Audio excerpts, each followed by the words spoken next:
অনুশীলনী 2-1 2 নম্বর প্রশ্ন, নিচের সেটগুলিকে সেট গঠন পদ্ধতিতে প্রকাশ করো। 2 ক নাম্বার, একটি সেট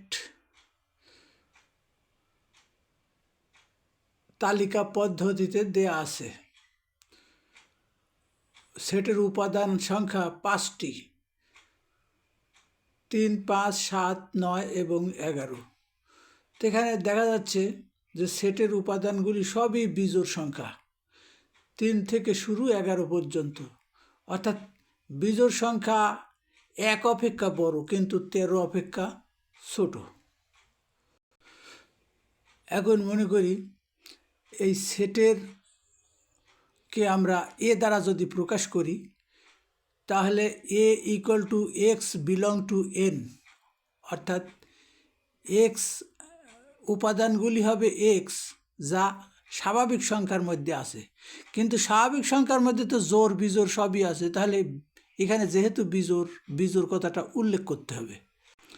তাহলে একে আমরা গঠন পদ্ধতিতে এভাবে লিখতে পারি: এ একটি সেট যার উপাদান সংখ্যা হবে এক্স, অর্থাৎ এক্স বিলং টু এন, 2 ফোঁটা যেন এক্স বিজোড় সংখ্যা এবং এক্সের মানটা 1 অপেক্ষা বড় কিন্তু 13 অপেক্ষা ছোট। এটাই গঠন পদ্ধতিতে লেখার নিয়ম। এবার 2 খ নাম্বার আমরা দেখতে পাচ্ছি তালিকা পদ্ধতিতে দেওয়া আছে 9টি উপাদান আছে সেটে। 1, 2, 3, 4, 6, 9, 12, 18 এবং 36। আমরা দেখতে পাচ্ছি স্পষ্টতই এগুলি 36-এর গুণনীয়ক বা 36-এর উৎপাদক, যেগুলি দ্বারা 36কে নিঃশেষে বিভাজ্য করা যাবে। যেহেতু প্রদত্ত উপাদানগুলি সেটে প্রদত্ত উপাদানগুলি 36-এর গুণনীয়ক বা উৎপাদক, সুতরাং একে আমরা এভাবে প্রকাশ করব গঠন পদ্ধতিতে যে A equal to X belong to N, যেন এক্স 36-এর গুণনীয়ক। আমরা গ সেটে দেখতেছি উপাদান সংখ্যা 10টি এবং এই উপাদানগুলি প্রত্যেকটা 4-এর গুণিতক, অর্থাৎ 60 থেকে শুরু এবং সর্বোচ্চ মান 40। সুতরাং এক্ষেত্রে আমরা এই সেটকে গঠন পদ্ধতিতে প্রকাশ করব। মনে করি একটি set A equal to x, x belong to N, অর্থাৎ এক্স থাকবে এনের মধ্যে, স্বাভাবিক সংখ্যার মধ্যে, এবং সেই স্বাভাবিক সংখ্যাগুলি যেন 4-এর গুণিতক হয় এবং এর সর্বোচ্চ মান হবে 40।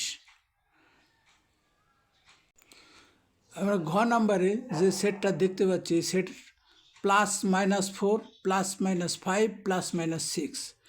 তো যে সেটের উপাদানগুলিতে ধনাত্মক এবং ঋণাত্মক উভয়ই থাকে, সেই সেটকে আমরা বলবো পূর্ণ সংখ্যার সেট, অর্থাৎ পূর্ণ সংখ্যার মধ্যে ধনাত্মক যেমন আছে ঋণাত্মকও তেমনি আছে।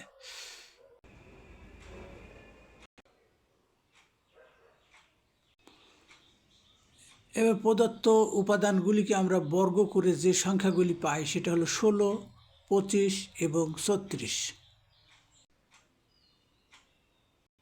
আবার প্রদত্ত উপাদানগুলিকে যদি আমরা ঘন করি, সেক্ষেত্রে আমরা পাচ্ছি +-64, +-125, +-216।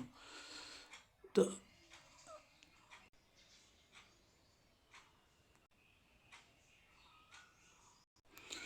সুতরাং গঠন পদ্ধতিতে এর উত্তরটা আমরা এভাবে লিখব: x belong to Z, Z মানে ধনাত্মক সংখ্যা বা ঋণাত্মক সংখ্যা, 0 সবই যার মধ্যে আছে।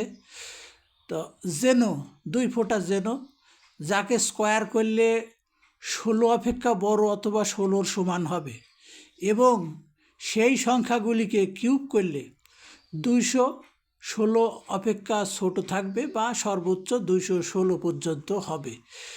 তাহলে তালিকা পদ্ধতিতে এই সংখ্যাগুলি আমরা যদি প্রকাশ করি তাহলে উপরে যেমন আমি বক্সের মধ্যে রেখেছি -64 -125 -216, তারপর 16 25 36 64 125 216 এইগুলি এই সেটটির উপাদান। তো আমরা একে গঠন পদ্ধতিতে এইভাবে প্রকাশ করব। এটাই উত্তর।